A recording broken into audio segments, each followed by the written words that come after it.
Piers. How are you? I'm good, how are you? Good. So ask Piers a little bit about himself and maybe... So, Piers, because I lived in Britain for 5 years, I thought your pronunciation sounded familiar. Could you tell me how old are you and where are you from originally? I'm 16 and I'm from England originally. Huh? I lived there for 8 years, lived here for 8 years. And where in England did you live? Chelsea, London. Chelsea, sure. And could I ask how you came to the United States? My dad works in the movie industry, and so it's much easier to be closer to Hollywood. Yeah. How do you like living in the United States, frankly, compared to living in Britain? They're very different. Originally, I much preferred England because compared to everyone else, I enjoy cold weather and rain, which sounds weird to say, but it's just what I like. So and also being redheaded, I'm not really designed for this type of sunny environment. But now I like it equally. I would say equally. But it used to be a lot more favoured towards England. And have you any thoughts of where you want to end up or where you want to go to college? I almost definitely want to go to college in England or in the UK, but then I don't know as an adult where I will go. Yeah.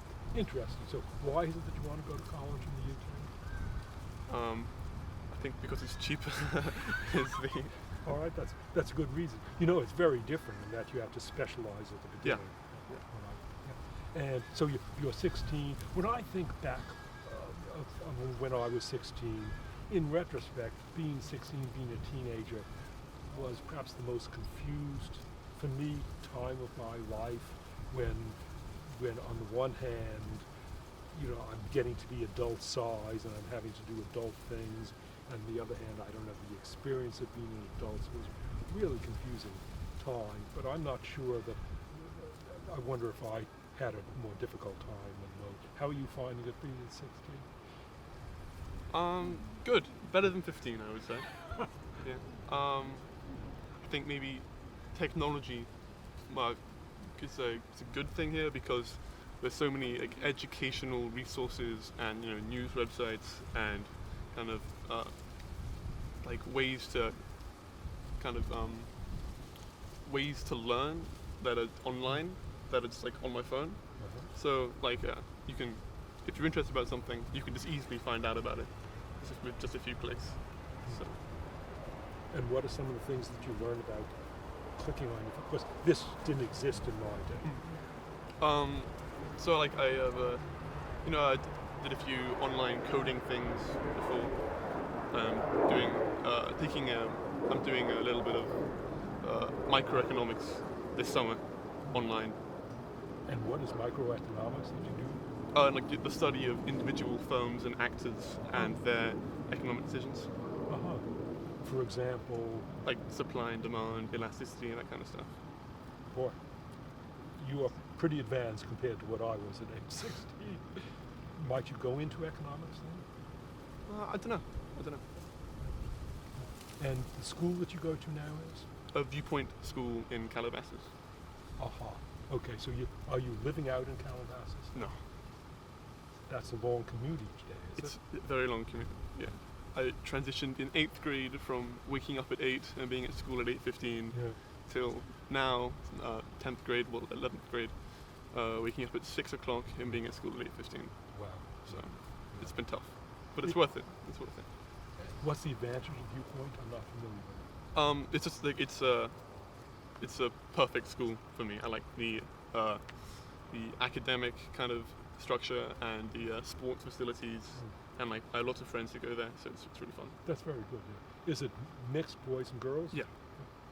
That's a good question. I think I happen to know that Piers, at the beginning of this project, he actually was the only one who wasn't keen on saying his name and was quite worried about his digital footprint, meaning how his image was going to be used. And I think this seems to be a concern with technology at the moment. Young people are worried about it's oversaturated, through phones and everything's on the internet, and I'm curious to know about find out a little bit more about why how he feels about being on television like this, and what concerns he had about it. A little bit about how it was for him coming into this process. So again, this is it's a new aspect of life that I didn't grow up with, the digital aspect and being on Facebook and being recognized, and in this case, being on television. How did you feel about the prospect of being filmed and being out there and represented? Well, I'm not really a private person in my personal life, but online I kind of, I have private social media accounts, and I'm very conscious of what I put on those, because anything can be screenshotted, anything can be saved and shared, and then brought back later in life. So I'm very I'm very deliberate in what I put on the internet and what I say about myself, just so like nothing can come back. I don't want things that I think are funny or normal now to be used against me in like 30 years, something like that. But reason why I was happy to do this is because it's like academic, and because you're here, and it's because it's very educational, and that's like promoting a good image. So that's why I was happy to do it. Is it that you've had bad experience, or did you know people who've had bad experiences of things that they said at one point being thrown back at them 10 years later? Yeah, but it's mostly just a precaution. Rather be safe than sorry. Yeah. It's something that I hadn't thought of. And again, in my day, we didn't construct our images. There weren't social media. How long have you been doing social media then? Well, my middle school didn't allow us to use social media until 8th grade, so about 6th grade. And which social media do you use now? All of it, like Instagram, Snapchat, Facebook. Yeah. I've just been learning about Facebook, that you have friends and you can defriend people if you find that they don't share your interests. Yeah. So how large is your friend circle on Facebook? Actually, I don't really. Facebook is more for school, just because like Facebook. I only use Facebook because it's required for school. So it's not. I don't really use it as a social tool. But I have like 378 on Instagram. 378 friends. Yeah. Are these people that you met in person? Yeah. Amazing. That's a very large circle. Actually, it's relatively small compared to most people. Amazing. Yeah. My school was a tiny school with 23 kids in my class. That's amazing. Tell Dr. Diamond about your neighbor who makes a living out of Instagram. Isn't there something? Oh yes. Yeah. So how do You I? don't have to say his name. Yeah. Describe it. So you know someone who makes a living with social media? No, but like social media, it's like it can be a tool, and there are some kids who have found a way to manipulate it to kind of grow very large followings, and like actually attract income through sponsorships and stuff, and it's very impressive. It can be and that's kind of one reason why one wants to keep their kind of image clean and will control what it is. It's because social media can be such a it can be a stepping stone to success if you do it properly. How do people get sponsorships from their social image? Well, I mean, essentially, if you have a large following and a high engagement, so that means you have lots of followers, and then a large proportion of them will like and comment. So you have an engaged audience.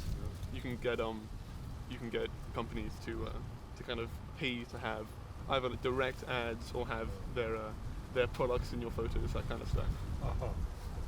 Amazing. The world has changed so much in the 64 years since I was your age. Any thoughts about which institution you want to go back to at Cambridge for? Go back to in the UK for college, university? But actually, I would say Cambridge is my dream school, but it's very hard to get into, especially from the US. I think you need something like 5 5s on AP exams to apply, Oh, which is doable but very hard. yeah.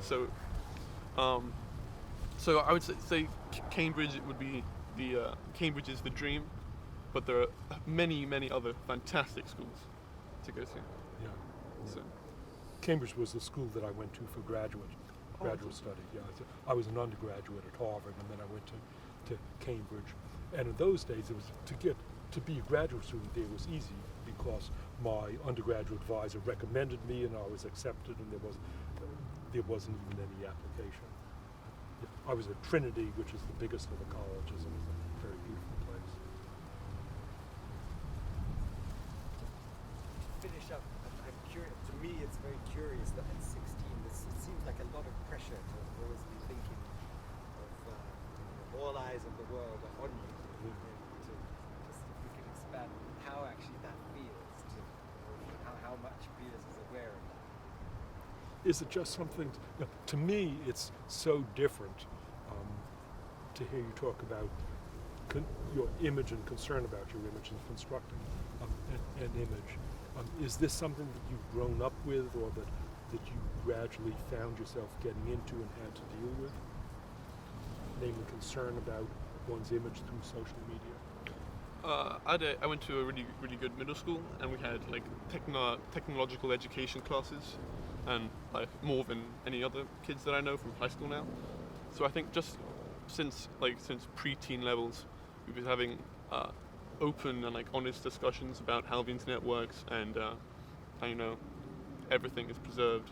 So I just think just kind of my education is what it is from school.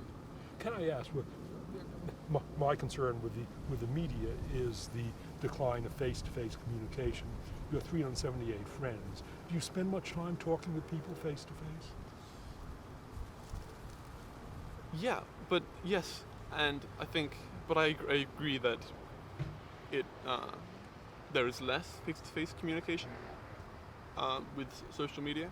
But then one kind of alternative piece of that is that for me, so I have lots of family members in England and like in other parts of the world, right? And when I was like 9 through 12, before I had an iPhone, that kind of stuff, I only saw them once, twice a year on like holidays. But now that we're all teenagers and stuff, I have like a Snapchat streak with my cousins in Kenya, that kind of stuff. So I have daily communication with people who I used to have daily face-to-face communication with, but because of like just the we're on different parts of the world, there was a 5-year period where we only saw each other on holidays and like that kind of, and very rarely. So social media allows greater communication for me with people who live far away. Mm-hmm. But I do agree that with people who you would otherwise see face to face, there is less face to face communication. And do you have any sense that you can understand people less well with the indirect communication than face to face? Do you feel that you're losing anything with the electronic communication? Yeah, there's no sarcasm emoji, so you can't. There's no like, because the same sentence can mean so many things just with the tone of one's voice. Yeah. And there's no tone with text. Okay. Yeah. So, okay, your communication is electronic, and it's not that you're talking to them over your phone. Yeah. Yeah. To me, that sounds like a huge loss. That what you've got is the bare words, and that you're losing the intonation. Yeah. It's a handoff. It's a trade-off. Yeah. Yeah. But on the other hand, as you say, it's a trade-off. So you can keep up with your cousins and friends. So I don't use those media, and I have friends who are on the East Coast, and I see them once a year. I don't talk to them over the phone. We exchange some emails. So you have a lot more contact with your friends. You're gaining something. Thank you so much. We'll just get a couple of different angles. 1 minute and then we'll. Is your mother also from the UK? She's originally from Kenya. Oh. My father. Have you been to Kenya? Yeah. Did your mother grow up in Kenya? Yeah, I think they were there for like three or four generations, and then before that they were Italian. They were Italian. You speak Italian? No. Do you by any chance know the biologist Richard Dawkins, who grew up in Kenya? He's perhaps the best known public figure biologist in Britain. And he grew up in Kenya. I would not have recognized that he grew up outside the UK, but I'm told there's something distinctively British people from Kenya as opposed to British people from Britain itself. Describe your mother's accent.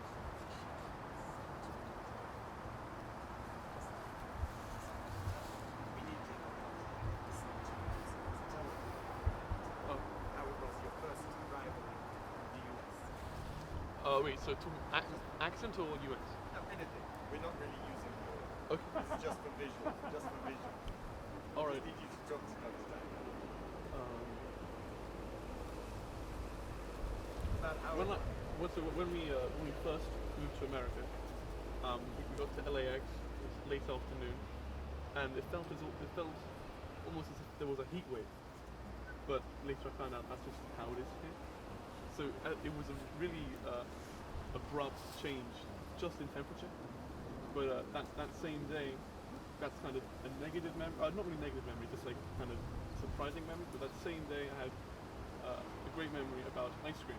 Because one thing that isn't discussed enough, but I think really should be, is the size of British ice cream, and they're very small, and it's unacceptable. But in America, we have wonderfully large ice creams, and I think my first day when I was in America, when I was 8, where an ice cream that was this big, it blew my mind because it was bigger than me.